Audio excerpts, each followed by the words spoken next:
Bearing basically दो body के बीच में लगा रहता है, जहां पर एक बॉडी फास्ट मूव करती है और एक रेस्ट में रहती है। तो बेरिंग यहाँ पे फ्रिक्शन को भी कम करता है, मैकेनिकली भी इनको बैलेंस करता है और इसके लोड को भी हैंडल करता है। जो आप बेरिंग देख रहे हो इसको बॉल बेरिंग बोलते हैं और जनरली आपने इसी को देखा होगा। इसके बाहर की रिंग को आउटर रिंग बोलते हैं और अंदर की रिंग को इनर रिंग बोलते हैं, और इन दोनों के बीच में बॉल लगी रहती है, जिसको बचपन में हम सब ने बहुत निकालने की कोशिश की, लेकिन इन बॉल को होल्ड करके रखता है केज, ताकि बॉल आपस में एक दूसरे से ना टकराए। यहाँ पर एज ए लुब्रिकेंट ग्रीस को यूज में लिया जाता है, जो फिर से फ्रिक्शन को ही रिड्यूस करता है। Mostly ball bearing high carbon chromium steel के बने होते हैं। यहाँ पर दोनों ही रिंग के बीच में बॉल को आगे बढ़ाने के लिए रास्ता बना रहता है, जिनको ग्रूव बोलते हैं। इनर रिंग के अंदर शाफ्ट को सेट किया जाता है, जो शाफ्ट के साथ में रोटेट करती है, और आउटर रिंग फिक्स होती है। इस टाइप के बेरिंग ऊपर से आ रहे फोर्स को हैंडल करते हैं, जिनको रेडियल फोर्स बोलते हैं, और यह लो मेंटेनेंस बेरिंग होते हैं और लॉन्ग टाइम तक चलते हैं। इससे थोड़ा आगे बढ़े तो यह बेरिंग रेडियल फोर्स भी हैंडल कर सकते हैं, बस थोड़े से यहाँ पर बदलाव करने होंगे। यहाँ पर आउटर रिंग और इनर रिंग को स्लाइटली एक एंगल पर सेट कर दिया जाता है, इसलिए इनको एंगुलर कॉन्टेक्ट बॉल बेरिंग भी बोलते हैं। ऊपर से आ रहे रेडियल फोर्स को तो यह हैंडल कर ही लेगा, लेकिन साइड में आ रहे एक्सियल फोर्स को भी यहाँ पर रिंग के अंदर कुछ एंगल बने रहते हैं, जो बॉल को बेरिंग से बाहर नहीं जाने देंगे। बॉल बेरिंग आपको हमारे घर में इजीली देखने को मिल जाएंगे ceiling fan, washing machine, Motors के अंदर, जो ज्यादा हाई स्पीड में ऑपरेट नहीं करते हैं। अब इनका ही एक बड़ा भाई आता है सेल्फ अलाइनिंग बॉल बेरिंग। इस बेरिंग की जो आउटर रिंग होती है वह स्लाइटली स्पेरिकल होती है, और यहाँ पर ग्रूव नहीं बने रहते हैं। ग्रूव सिर्फ इनर शाफ्ट पर होते हैं, जो बॉल को होल्ड करके रखते हैं।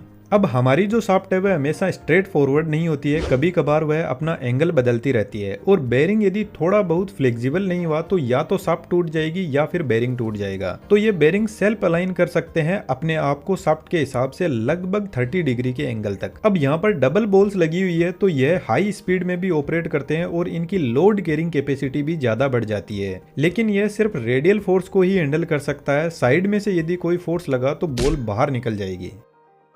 अब इस बॉल बेरिंग की कैटेगरी में भी एक और बेरिंग आता है, जो सिर्फ एक्सियल लोड को ही हैंडल कर सकता है। सेम टू सेम ऊपर के बेरिंग जैसे ही है, लेकिन यहाँ पर इनर और आउटर रिंग कुछ इस तरीके से पहले सेट होती है, और फिर बीच में इनके बॉल्स लगी रहती है कुछ ऐसे, और शाफ्ट को कुछ ऐसे कनेक्ट करके यह बेरिंग मैक्सिमम एक्सियल लोड को हैंडल कर सकता है। अब थोड़े से पावरफुल बेरिंग की तरफ चलते हैं, जो शायद आपने नहीं देखे होंगे, और इनका नाम है roller bearing. Same to same ball bearing जैसे ही होते हैं, लेकिन यहाँ पर बॉल की जगह रोलर को काम में लिया जाता है, और रोलर को इसलिए काम में लिया जाता है क्योंकि रोलर इनर और आउटर रिंग के बीच में अपना जो कॉन्टेक्ट एरिया है उसको बढ़ा लेता है, जिससे इसकी लोड कैरिंग कैपेसिटी ज्यादा हो जाती है। यह हाई रेडियल लोड को उठा सकता है, और अच्छी बात यह है कि इनकी हाई एक्यूरेसी होती है, और हाई स्पीड पर जब ये ऑपरेट करते हैं तो ये वाइब्रेशंस को भी हैंडल कर लेते हैं, लेकिन आवाज ज्यादा करेंगे क्योंकि इनका कॉन्टेक्ट एरिया बढ़ जाता है। यह सिलेंड्रिकल रोलर बेरिंग है, जो same to same ball bearing जैसा ही है। इसके बाद में आता है स्पेरिकल रोलर बेरिंग।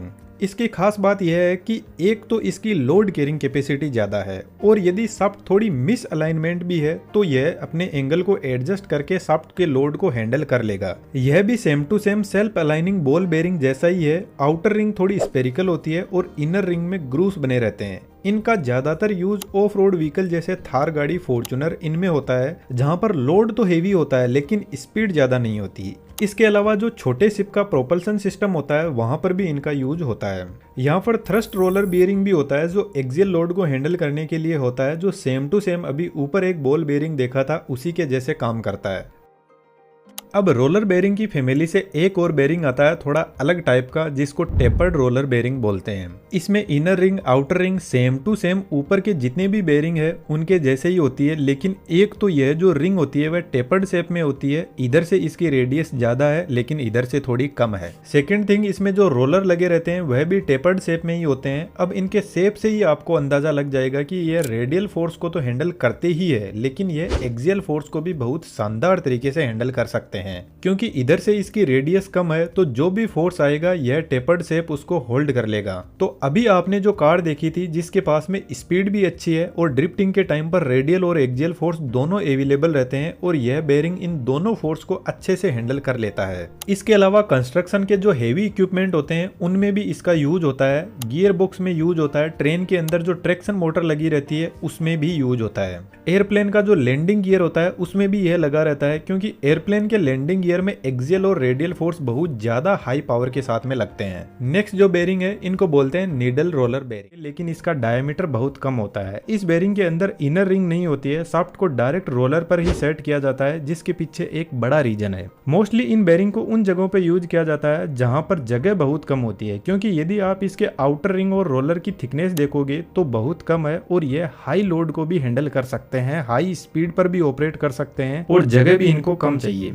अब बात करते हैं प्लेन बेरिंग्स के बारे में। बेसिकली इनमें देखा जाए तो कोई रोलिंग एलिमेंट नहीं होता है, लेकिन फिर भी इनकी सबसे ज्यादा हाई लोड कैरिंग कैपेसिटी होती है। यह सस्ते होते हैं और कॉम्प्लेक्स मैकेनिज्म भी इनका नहीं होता है। शाफ्ट को डायरेक्ट बेरिंग के यहाँ पर सेट किया जाता है। ये मोस्टली ट्रेन का जो एक्सल होता है वहां पर यूज होते हैं। नॉर्मल साइज के स्टीम टरबाइन में लगे रहते हैं। एग्रीकल्चर मशीनरी जैसे ट्रैक्टर, प्लाऊ, हार्वेस्टर में भी यूज होता है। बुलडोजर, क्रेन में भी ये लगे रहते हैं और शिप के प्रोपल्सन सिस्टम में भी इनका यूज होता है। लेकिन इसमें लुब्रिकेशन देने के लिए रेगुलर ऊपर से ऑयल की सप्लाई की जाती है। प्लेन बेरिंग की कैटेगरी में ही कुछ और बेरिंग आते हैं, जैसे बुश बेरिंग। इनका नाम आपने सुना होगा। ज्यादातर आप जब पानी के सबमर्सिबल पंप ठीक करवाते हो तो मैकेनिक आपको बोलता है इनके बुश खराब हो गए हैं, तो वह बस और कुछ भी नहीं होता है, यह प्लेन बेरिंग ही होते हैं। और यह कुछ इस साइज के भी होते हैं, जो छोटे एप्लीकेशन जैसे टेबल फैन होता है उनमें भी यह लगे रहते हैं। अब हम बात करते हैं कुछ एक्सट्रीमली पावरफुल बेरिंग के बारे में, और जो आप बेरिंग देख रहे हो इनको बोलते हैं फ्लूइड बेरिंग। जो हेवी स्टीम टरबाइन होते हैं वह काफी हाई स्पीड में रोटेट करते हैं और हाई स्पीड की वजह से वहां पर वाइब्रेशंस जनरेट होते हैं, तो फिर उनको मैकेनिकली बैलेंस करना एक चैलेंज बन जाता है और वहां पर यूज होते हैं फ्लूइड बेरिंग। बेसिकली इनमें भी कोई भी रोटेटिंग पार्ट नहीं होता है। यहाँ पर पैड लगे रहते हैं जिन पर शाफ्ट को सेट किया जाता है। इन पैड के बीच में नोजल लगे रहते हैं जो रेगुलरली ऑयल को स्प्रे करते हैं। अब इन नोजल में ऑयल को दो तरीके से भेजा जा सकता है। एक तो आप बेरिंग को ऑयल से भर दो और यही ऑयल लुब्रिकेशन प्रोवाइड करवाता रहेगा। इस टाइप के बेरिंग हाइड्रोडायनामिक बेरिंग की कैटेगरी में आते हैं। और दूसरा तरीका है हम एक अलग सेपरेट मोटर की हेल्प से यहाँ पर हाई प्रेशर से ऑयल भेजते हैं, जिनको हाइड्रोस्टैटिक बेरिंग बोलते हैं। लेकिन इनकी कुछ खास बात और ही है। जब यहाँ पे लगी हुई शाफ्ट हाई स्पीड में रोटेट करने लग जाती है तो यहाँ पर शाफ्ट इन पेड को टच नहीं करती है। शाफ्ट और पेड के बीच में ऑयल आ जाता है और शाफ्ट थोड़ी सी ऊपर उठ जाती है। अब यहाँ पर शाफ्ट बहुत ज्यादा हेवी रहती है तो यह शाफ्ट को ज्यादा नहीं उठा पाता, लेकिन हाई स्पीड की वजह से थोड़ा सा यह पेड से ऊपर उड़ जाता है। आपको पता है ऑयल की विस्कोसिटी ज्यादा होती है, तो जो ऑयल के पार्टिकल शाफ्ट से चिपके हुए हैं वह तो शाफ्ट की स्पीड में ही रोटेट करने की कोशिश करेंगे, लेकिन शाफ्ट से जो थोड़े से दूर है वह शाफ्ट के बराबर तो रोटेट नहीं कर पाएंगे, लेकिन फिर भी कोशिश करेंगे रोटेट करने की,